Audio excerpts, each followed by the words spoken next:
Hello student, ਸਾਡਾ ਹੁਣ ਦਾ ਜਿਹੜਾ ਟੌਪਿਕ ਹੈ ਅੱਜ ਦਾ ਉਹ ਹੈ ਸਮਾਜਿਕ ਸਮਝੌਤੇ ਦਾ ਸਿਧਾਂਤ, ਸੋਸ਼ਲ ਕੰਟਰੈਕਟ ਥਿਊਰੀ।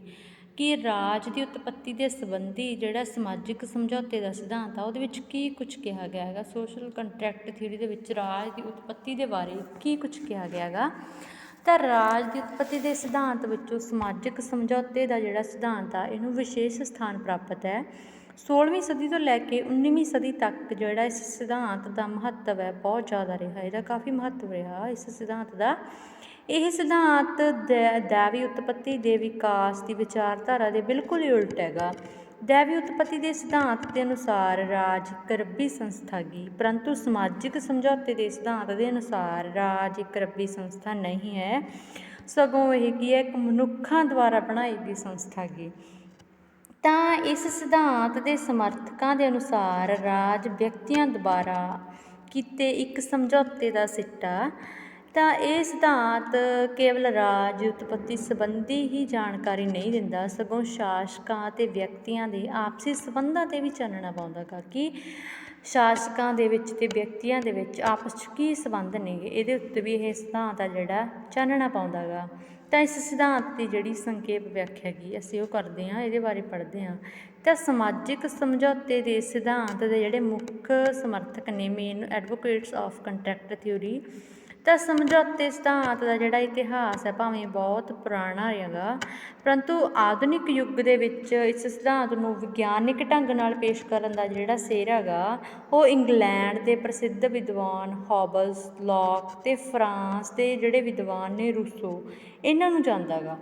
ਤਾਂ ਇਸ ਲਈ ਰਾਜ ਦੀ ਉਤਪੱਤੀ ਦੇ ਇਸ ਸਿਧਾਂਤ ਨੂੰ ਇਹਨਾਂ ਤਿੰਨਾਂ ਵਿਦਵਾਨਾਂ ਦੇ ਨਾਮ ਨਾਲ ਜੋੜਿਆ ਜਾਂਦਾ ਗਾ। ਅਤੇ ਇਸ ਸਿਧਾਂਤ ਦੀ ਜਿਹੜੀ ਵਿਆਖਿਆ ਹੈਗੀ ਉਹਨਾਂ ਨੂੰ ਵਿਆਖਿਆ ਵੱਖ-ਵੱਖ ਵਿਦਵਾਨਾਂ ਨੇ ਆਪਣੇ ਜਿਹੜੇ ਵਿਚਾਰਾਂ ਦੇ ਵਿੱਚ ਕੀਤੀ ਹੈ, ਜਿਵੇਂ ਹੌਬਸ, ਲੌਕ, ਰੂਸੋ ਇਹਨਾਂ ਨੇ। ਤਾਂ ਸਭ ਤੋਂ ਪਹਿਲਾਂ ਅਸੀਂ ਪੜ੍ਹਦੇ ਹਾਂ ਥੋਮਸ ਹੌਬਸ ਦਾ ਜਿਹੜਾ ਸਮਾਜਿਕ ਸਮਝੌਤੇ ਦਾ ਸਿਧਾਂਤ ਹੈ ਉਹਨੇ ਦਿੱਤਾ ਸੀ 1588 ਤੋਂ ਲੈ ਕੇ 1679 ਈਸਵੀ ਤੱਕ। ਤਾਂ ਇਹਦੇ ਬਾਰੇ ਥੋਮਸ ਹੌਬਸ ਕੀ ਕਹਿੰਦੇ ਨੇ, ਤਾਂ ਥੋਮਸ ਹੌਬਸ ਦੇ ਬਾਰੇ ਅਸੀਂ ਪੜ੍ਹਦੇ ਹਾਂ। ਤਾਂ ਥੋਮਸ ਹੌਬਸ 17ਵੀਂ ਸਦੀ ਦੇ ਇੱਕ ਮਹਾਨ ਅੰਗਰੇਜ਼ ਵਿਦਵਾਨ ਹੋਏ ਨੇਗੇ।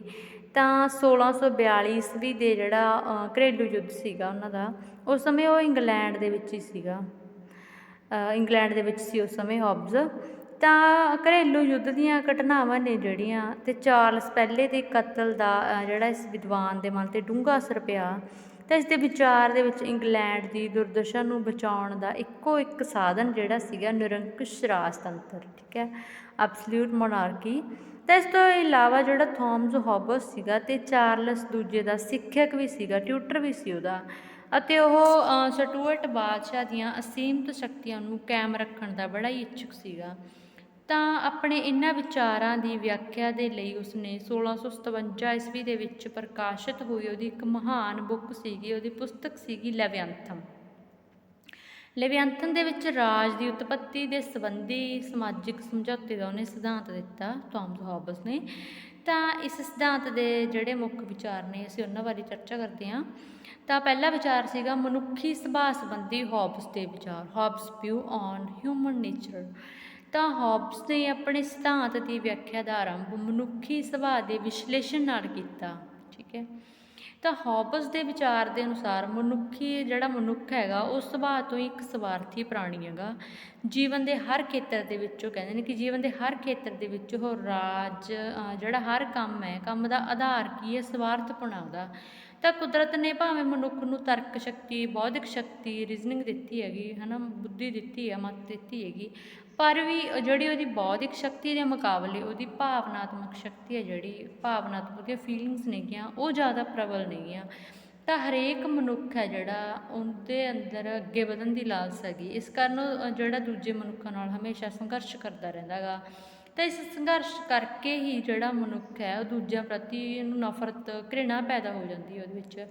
ਤਾਂ ਦੂਜਿਆਂ ਦੇ ਪ੍ਰਤੀ ਉਹਦੇ ਅੰਦਰ ਕੋਈ ਹਮਦਰਦੀ ਜਾਂ ਪ੍ਰੇਮ ਭਾਵ ਨਹੀਂ ਹੁੰਦਾ ਹੈਗਾ, ਸਗੋਂ ਉਹ ਦੂਜਿਆਂ ਨੂੰ ਆਪਣੇ ਅਧੀਨ ਰੱਖਣਾ ਚਾਹੁੰਦਾ ਗਾ। ਤਾਂ ਵਿਅਕਤੀ ਆਪਣੇ ਆਪ ਨੂੰ ਸਰਵ ਉੱਤਮ ਅਤੇ ਸਭ ਤੋਂ ਸਿਆਣਾ ਸਮਝਦਾ ਕਿ ਅਤੇ ਦੂਜਿਆਂ ਦੀਆਂ ਇੱਛਾਵਾਂ ਜਾਂ ਭਾਵਨਾਵਾਂ ਅਤੇ ਸਿਆਣਪ ਦੀ ਉਹਦੇ ਮਨ ਦੇ ਵਿੱਚ ਕੋਈ ਜ਼ਿਆਦਾ ਸਤਿਕਾਰ ਨਹੀਂ ਹੁੰਦਾ ਹੈਗਾ। ਉਸ ਅੰਦਰ ਭਾਵਨਾਵਾਂ ਦੀ ਪ੍ਰਬਲ ਅਤੇ ਬੌਧਿਕ ਸ਼ਕਤੀ ਨੂੰ ਸੁਚੇਤ ਐਕਟਿਵ ਨਹੀਂ ਹੋਣ ਦਿੰਦੀ। ਮਤਲਬ ਕੀ ਹੈ, ਜਿਹੜੀ ਉਹਦੀ ਭਾਵਨਾਵਾਂ ਨੇਗੀਆਂ, ਉਹਦੀਆਂ ਇਮੋਸ਼ਨਸ ਨੇਗੀਆਂ, ਉਹਦੇ ਫੀਲਿੰਗਸ ਨੇਗੀਆਂ, ਉਹਦੀ ਬੌਧਿਕ ਸ਼ਕਤੀ ਨੂੰ ਜ਼ਿਆਦਾ ਐਕਟਿਵ ਨਹੀਂ ਹੋਣ ਦਿੰਦੀਆਂ ਮਨੁੱਖ ਦੀ ਨੂੰ। ਸੰਖੇਪ ਦੇ ਵਿੱਚ ਹੌਬਸ ਦੇ ਵਿਚਾਰ ਦੇ ਵਿੱਚ ਮਨੁੱਖ ਆਮ ਤੌਰ 'ਤੇ ਸਵਾਰਥੀ, ਭਾਵਨਾਤਮਕ, ਅਭਿਮਾਨੀ, ਨਿਰਦਈ ਅਤੇ ਸਹਿਯੋਗੀ ਹੁੰਦਾ। ਤਾਂ ਮਨੁੱਖੀ ਸੁਭਾਅ ਸੰਬੰਧੀ ਆਪਣੇ ਇਸ ਵਿਚਾਰ ਦੇ ਆਧਾਰ 'ਤੇ ਹੀ ਹੌਬਸ ਨੇ ਸਮਾਜਿਕ ਸਮਝੌਤੇ ਦੇ ਸਿਧਾਂਤ ਦਾ ਨਿਰਮਾਣ ਕੀਤਾ। ਉਸ ਤੋਂ ਬਾਅਦ ਹੈ ਹੌਬਸ ਦੀ ਪ੍ਰਾਕਿਰਤਿਕ ਅਵਸਥਾ, ਹੌਬਸ ਸਟੇਟ ਆਫ ਨੇਚਰ। ਤਾਂ ਹੌਬਸ ਨੇ ਆਪਣੇ ਸਮਾਜਿਕ ਸਮਝੌਤੇ ਦੇ ਸਿਧਾਂਤ ਦੀ ਵਿਆਖਿਆ ਕਰਨ ਦੇ ਲਈ ਮਨੁੱਖੀ ਇਤਿਹਾਸ ਨੂੰ ਦੋ ਭਾਗਾਂ ਦੇ ਵਿੱਚ ਵੰਡਿਆ। ਇੱਕ ਭਾਗ ਦੇ ਵਿੱਚ ਉਹ ਰਾਜਨੀਤਿਕ ਸਮਾਜ ਦੀ ਸਥਾਪਨਾ ਤੋਂ ਪਹਿਲਾਂ ਦਾ ਹੈ, ਦੂਜਾ ਕੀ ਹੈਗਾ, ਉਹ ਜੋ ਰਾਜ ਸਮਾਜ ਦੀ ਸਥਾਪਨਾ ਤੋਂ ਮਗਰੋਂ ਦਾ ਹੈ। ਤਾਂ ਦੋ ਭਾਗਾਂ ਦੇ ਵਿੱਚ ਉਹਨੇ ਵੰਡ ਕੇ ਇਹਦੀ ਜਿਹੜੀ ਵਿਆਖਿਆ ਕੀਤੀ ਹੈਗੀ। ਤਾਂ ਪਹਿਲੇ ਭਾਗ ਦੇ ਵਿੱਚ ਹੌਬਸ ਨੇ ਪ੍ਰਾਕਿਰਤਿਕ ਅਵਸਥਾ ਜਿਹੜੀ ਹੈਗੀ ਸਟੇਟ ਆਫ ਨੇਚਰ ਦਾ ਨਾਮ ਦਿੱਤਾ ਗਾ। ਤਾਂ ਹੌਬਸ ਦੇ ਅਨੁਸਾਰ ਇਸ ਪ੍ਰਾਕਿਰਤਿਕ ਅਵਸਥਾ ਦੇ ਵਿੱਚ ਲੋਕਾਂ ਦਾ ਜੀਵਨ ਬਹੁਤ ਦੁਖੀ ਸੀਗਾ। ਲੋਕ ਬੜੇ ਸਵਾਰਥੀ ਸੀ, ਨਿਰਦਈ ਸੀਗੇ, ਤਾਂ ਆਪਣੇ ਸਵਾਰਥ ਨੂੰ ਪੂਰਾ ਕਰਨ ਦੇ ਲਈ ਆਪਣੇ ਸਾਥੀਆਂ ਦਾ ਅੰਤ ਕਰਨ ਤੋਂ ਵੀ ਸੰਕੋਚ ਨਹੀਂ ਕਰਦੇ ਸੀਗੇ। ਤਾਂ ਇਸ ਸਮੇਂ ਕੋਈ ਕਾਨੂੰਨ ਜਾਂ ਸਰਕਾਰ ਆਦਿ ਨਹੀਂ ਸੀ। ਤਾਂ ਵਿਅਕਤੀ ਹੈ ਜਿਹੜਾ ਵਿਅਕਤੀ ਕੁਦਰਤੀ ਨਿਯਮਾਂ ਦੇ ਅਨੁਸਾਰ ਆਪਣਾ ਜੀਵਨ ਬਤੀਤ ਕਰਦੇ ਸੀਗੇ। ਤਾਂ ਹੌਬਸ ਦੇ ਅਨੁਸਾਰ ਕੁਦਰਤੀ ਨਿਯਮਾਂ ਦਾ ਆਧਾਰ ਸ਼ਕਤੀ ਸੀਗਾ। ਤਾਂ ਇਹਦੇ ਵਿੱਚ ਸੀਗਾ ਜਿਸ ਨੂੰ ਮਾਰ ਸਕਦੇ ਉਹਨੂੰ ਮਾਰ ਦਿਓ, ਜਿੱਤੋਂ ਕੁਝ ਖੋਹ ਸਕਦੇ ਹੋ ਖੋਹ ਲਓ, ਹੈ ਨਾ। Kill whom you can and take what you can, ਇਸ ਸਿਧਾਂਤ ਤੋਂ ਪ੍ਰਚਲਿਤ ਸੀਗਾ। ਹੌਬਸ ਦੇ ਅਨੁਸਾਰ ਹੌਬਸ ਕਹਿੰਦੇ ਕਿ ਪ੍ਰਾਕਿਰਤਿਕ ਅਵਸਥਾ ਇੱਕ ਜੰਗ ਦੀ ਅਵਸਥਾ ਸੀਗੀ, ਜਿਹਦੇ ਵਿੱਚ ਸਾਰੇ ਲੋਕ ਇੱਕ ਦੂਜੇ ਨਾਲ ਲੜਦੇ ਸੀ, ਝਗੜਦੇ ਸੀ, ਇੱਕ ਦੂਜੇ ਨੂੰ ਮਾਰਦੇ ਕੁੱਟਦੇ ਸੀਗੇ। ਤਾਂ ਅਜਿਹੀ ਅਵਸਥਾ ਦੇ ਵਿੱਚ ਕੁਝ ਵੀ ਬੁਰਾ ਨਹੀਂ ਸੀਗਾ ਅਤੇ ਸ਼ਕਤੀ ਹੀ ਧੋਖਾ ਹੀ ਇਸ ਅਵਸਥਾ ਦੇ ਦੋ ਵੱਡੇ ਗੁਣ ਸਮਝੇ ਜਾਂਦੇ ਸੀ। ਕਿ ਇਹਦੇ ਵਿੱਚ ਸ਼ਕਤੀ ਅਤੇ ਧੋਖੇ ਨੂੰ ਵੱਡੇ ਗੁਣ ਸਮਝਿਆ ਜਾਂਦਾ ਸੀ ਉਸ ਦੇ ਸਿਧਾਂਤ ਦੇ ਅਨੁਸਾਰ। ਤਾਂ ਅਜਿਹੀ ਅਵਸਥਾ ਦੇ ਵਿੱਚ ਉਦਯੋਗ, ਸੱਭਿਆਚਾਰ, ਸਮੁੰਦਰੀ ਆਵਾਜਾਈ, ਭਵਨ ਨਿਰਮਾਣ, ਆਵਾਜਾਈ ਦੇ ਸਾਧਨ, ਗਿਆਨ ਆਦਿ ਦਾ ਕੋਈ ਸਥਾਨ ਨਹੀਂ ਸੀਗਾ। ਅਜਿਹੀ ਸਥਿਤੀ ਦੇ ਵਿੱਚ ਜਿਹੜਾ ਮਨੁੱਖ ਦਾ ਜੀਵਨ ਹੈ ਉਹ ਸੁਖਾਂਤ ਨਹੀਂ ਸੀ, ਸੌਖਾ ਨਹੀਂ ਸੀਗਾ। ਸਗੋਂ ਹੌਬਸ ਦੇ ਸ਼ਬਦਾਂ ਦੇ ਵਿੱਚ ਮਨੁੱਖ ਦਾ ਜੀਵਨ ਇਕੱਲਾ, ਘਟੀਆ, ਅਪਵਿੱਤਰ, ਹਿੰਸਕ ਅਤੇ ਛੋਟਾ ਜਿਹਾ ਜੀਵਨ ਸੀਗਾ। ਤਾਂ ਹੌਬਸ ਦਾ ਸਮਾਜਿਕ ਸਮਝੌਤਾ, ਹੌਬਸ ਸੋਸ਼ਲ ਕੰਟਰੈਕਟ। ਤਾਂ ਪ੍ਰਾਕਿਰਤਿਕ ਅਵਸਥਾ ਦੀ ਦੁਰਦਸ਼ਾ ਤੋਂ ਤੰਗ ਆ ਕੇ ਲੋਕਾਂ ਨੇ ਆਪਸ ਦੇ ਵਿੱਚ ਇੱਕ ਸਮਝੌਤਾ ਕੀਤਾ, ਜਿਸ ਦੇ ਦੁਆਰਾ ਰਾਜ ਦਾ ਜਨਮ ਹੋਇਆ। ਕਿ ਲੋਕਾਂ ਨੇ ਇਹ ਦੁਰਦਸ਼ਾ ਜਿਹੜੇ ਹਾਲਾਤ ਸੀਗੇ ਉਸ ਸਮੇਂ ਦੇ, ਲੋਕ ਉਹ ਤੋਂ ਤੰਗ ਆ ਗਏ, ਤਾਂ ਉਹਨਾਂ ਨੇ ਆਪਸ ਦੇ ਵਿੱਚ ਇੱਕ ਸਮਝੌਤਾ ਕੀਤਾ, ਜਿਹਨੂੰ ਅਸੀਂ ਕਹਿੰਦੇ ਹਾਂ ਸੋਸ਼ਲ ਕੰਟਰੈਕਟ, ਸਮਾਜਿਕ ਸਮਝੌਤੇ ਦਾ ਨਾਮ ਉਹਨੂੰ ਦਿੱਤਾ ਗਾ। ਤਾਂ ਹੌਬਸ ਕਹਿੰਦੇ ਆ ਕਿ ਹਰੇਕ ਵਿਅਕਤੀ ਹੈ ਜਿਹੜਾ, ਹਰੇਕ ਵਿਅਕਤੀ ਨੇ ਇੱਕ ਦੂਜੇ ਨੂੰ ਇੰਝ ਕਿਹਾ ਕਿ ਮੈਂ ਆਪਣੇ ਉੱਪਰ ਸ਼ਾਸਨ ਕਰਨ ਦਾ ਅਧਿਕਾਰ ਨੂੰ ਇੱਕ ਵਿਅਕਤੀ ਜਾਂ ਵਿਅਕਤੀਆਂ ਦੇ ਸਮੂਹ ਨੂੰ ਇਸ ਸ਼ਰਤ 'ਤੇ ਸੌਂਪਦਾ ਹਾਂ ਕਿ ਤੁਸੀਂ ਮੇਰੇ ਵਾਂਗ ਆਪਣੇ ਅਜਿਹੇ ਅਧਿਕਾਰ ਉਸ ਵਿਅਕਤੀ ਨੂੰ ਸੌਂਪਣ ਲਈ ਤਿਆਰ ਹੋਵੋਗੇ। ਤਾਂ ਹਰੇਕ ਵਿਅਕਤੀ ਨੇ ਜਿਹੜੀ ਇੱਕ ਦੂਜੇ ਦੀ ਸ਼ਰਤ ਹੈ ਸਵੀਕਾਰ ਕੀਤੀ। ਇਸ ਤਰ੍ਹਾਂ ਉਹਨਾਂ ਦੇ ਸਮਝੌਤੇ ਰਾਹੀਂ ਸ਼ਾਸਕ ਜਾਂ ਪ੍ਰਭੂ ਜਾਣੀ ਕਿ ਸੋਵਰਨ ਦੇ ਹੋਂਦ ਵਿੱਚ ਆਇਆ। ਇਸ ਤਰ੍ਹਾਂ ਰਾਜ ਦੀ ਉਤਪਤੀ ਹੋਈ ਕਿ ਲੋਕਾਂ ਨੇ ਆਪਸ ਦੇ ਵਿੱਚ ਸਮਝੌਤਾ ਕਰ ਲਿਆ। ਠੀਕ ਹੈ, ਤਾਂ ਇਹਨੂੰ ਅਸੀਂ ਸਮਾਜਿਕ ਸਮਝੌਤੇ ਦਾ ਨਾਮ ਦਿੰਦੇ ਹੈਗੇ।